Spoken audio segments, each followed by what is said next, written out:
이어지는 콘테스트 위너스 소개해줄 이현지 학생 리포터 만나보겠습니다. 안녕하세요. 네, 안녕하세요. 저는 경희대학교 언론정보학과에 재학 중인 학생 리포터 이현지라고 합니다. 네, 반갑습니다.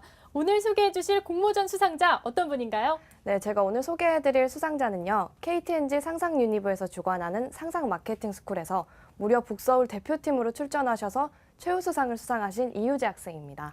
네, KTNG 상상유니브 상상마케팅스쿨 최우수 수상팀의 수상자 이유재 학생 나와주셨습니다. 반갑습니다. 네, 안녕하세요. 경희대 경영학과에서 재학 중인 이우재라고 합니다. 네, 이유재 학생 반갑습니다. 이 상상마케팅스쿨이 사실 대외 활동이면서 동시에 공모전을 함께 진행하는 그런 프로그램이라고 들었는데요. 상상마케팅스쿨 정확히 어떤 대외 활동인가요? 네, 상상마케팅스쿨은 대외 활동과 공모전의 성격을 둘 다 가지고 있습니다. 예, 마케팅 명사분들의 강연을 들으면서 매주 미션을 수행하게 되고 매주 미션 수행한 것을 바탕으로 공모전을 동시에 같이 준비하게 되는데요.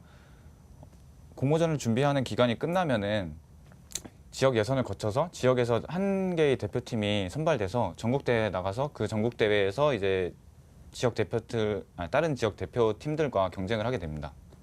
네, 이번에 수상까지 하게 되셨는데 수상한 내용 좀 소개해 주세요. 네, 이번 공모전의 주제가 2030 남성들에게 꽃을 든 남자라는 브랜드를 어떻게 인식시킬 것이냐는 것이었습니다. 그래서 저희는 먼저 2030 남자들에 대해서 분석을 먼저 했는데요. 남자들이 화장품을 사용하는 이유가 멋을 내기 위함이지만 정작 자신이 어디가 멋있는지는 모른다고 생각을 했습니다. 그래서 저희는 남자들의 숨은 멋을 찾아주기 위해서 주변 지인들이 남자들의 숨은 멋을 찾아서 제보해주는 숨은 멋 찾기 파인이라는 프로젝트를 기획하게 되었습니다. 여기서 파인이라는 의미는 남자들은 이미 멋있다, 좋다라는 의미도 있지만 플라워 인 에브리 맨이라는 남자들은 이미 다 안에 꽃을 가지고 있다는 의미를 가진 이중적인 컨셉입니다. 네, 숨은 멋 찾기라고 하니까 어떻게 숨은 멋을 찾았는지 궁금해지는데요. 소개 좀 해주세요. 주변 지인들이 친구들의 지나가다 이렇게 뭐 예를 들면은 요리를 해주는 모습이 멋있다든지 이런 모습들이 멋있으면은 찍어서 꽃을 남자 홈페이지에다가 제보를 하게 됩니다. 사진을 찍어서. 그렇게 하면은 그 꽃을 남자에게서는 문자 메시지로 그 친구에게 사진과 문자 메시지를 전달하면서 이런 모습이 멋있다는 것을 보여주고, 그리고 지하철이나 그런 곳에다가 광고를 붙여줍니다. 예를 들면 연지야 너는 웃는 모습이 예뻐 이런 식으로 그렇게 광고를 해주게 됩니다. 네. 네, 남자뿐만 아니라 여자인 제가 들어도 정말 공감 가는 그런 아이디어인 것 같은데요. 그렇다면 이런 아이디어로 지역대회와 전국대회 모두 우승을 하시면서 재미있는 에피소드도 많았을 것 같은데 어떠셨나요? 저희는 저희 첫 만남이 생각나는데요. 저희는 첫 회의 때부터 남산을 등산하게 됐어요. 뜬금없이. 그래갖고 어떤 친구는 정장을 막 쫙 차려입고 뭐 어떤 친구는 그 하이힐도 신고 오고 이랬는데 그때가 8월이어가지고 상당히 더웠거든요. 땀을 흘리면서 그래가지고 등산을 했는데 그 당시엔 되게 힘들었지만 그걸 계기로 더 친해진 것 같고 단합심도 더 생긴 것 같아서 좋았었던 것 같습니다. 네, 그럼 이렇게 수상까지 하게 되셨는데 수상할 수 있던 비결 어디에 있었는지 자세히 좀 알려주세요. 저희 팀이 다른 팀에 비해서 단합력이 상당히 좋았던 것 같습니다. 저희 팀원이 8명인데 보통 8명 정도 되면 1명 정도 이탈자가 나오기 마련이지만 저희는 이탈자가 1명도 나오지 않았거든요. 그리고 팀원들의 재능이 되게 가지각색이어서 더욱 더 다양한 관점에서 프로젝트를 진행할 수 있었고 저희가 회의를 정말 많이 했습니다. 2달 동안 28번인가를 모였거든요.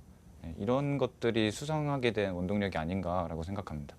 네, 그럼 대외 활동을 이제 선택할 때 주제 선택하는 게 굉장히 중요하잖아요. 네. 이 주제 선택하는 거에 있어서 팁이나 노하우 있다면 어떤 게 있을까요? 보통 공모전 준비하시는 분들이 먼저 컨셉을 정하시고 앞뒤에 내용을 짜맞추시는 분들이 계시는데 저는 주제를 선택하기 앞서서 그 문제를 명확하게 규정하는 것이 가장 중요하다고 생각합니다. 문제가 명확해지면은 의외로 해결책은 간단하게 나오더라고요. 그런 점을 가장 주의하시는 게 좋을 것 같습니다. 네, 지금 다음 대외 활동을 준비하시는 학생들은 지금 수상자가 굉장히 부러울 거예요. 그럼 마케팅 스쿨 선발 비결 어떤 거에 있다고 보십니까? 상상 마케팅 스쿨은 전국에서 1,000명이 좀 넘는 학생들이 뽑히게 되고 3천만 원이 넘는 상금이 걸려 있는 꽤 큰 규모의 대외 활동입니다. 그래서 경쟁률도 꽤 센 편이지만 상상 마케팅 스쿨의 취지를 보시면 좀 더 열심히 배우려는 학생을 뽑으려고 하기 때문에 자신이 열심히 배우려는 태도를 어필하신다면 그렇게 어렵지 않게 뽑히실 거라고 생각합니다. 네, 이렇게 듣다 보면 이현지 학생 리포터도 하고 싶은 마음이 들 것 같은데요. 어떠세요? 네, 사실 저도 이번에 이 학생과 함께 상상 마케팅 스쿨에 참여를 했었는데요. 그래요? 네, 그래서 저도 정말 학생의 말에 동의를 하고 정말 뜻깊은 활동이었다고 생각합니다. 네, 얘기를 듣다 보니까 저 또한 이 상상 마케팅 스쿨 함께하고 싶다는 생각이 듭니다. 오늘 말씀 고맙습니다. 네, 감사합니다. 네, 지금까지 콘테스트 위너스 이현지 학생 리포터와 이우재 학생과 함께했습니다.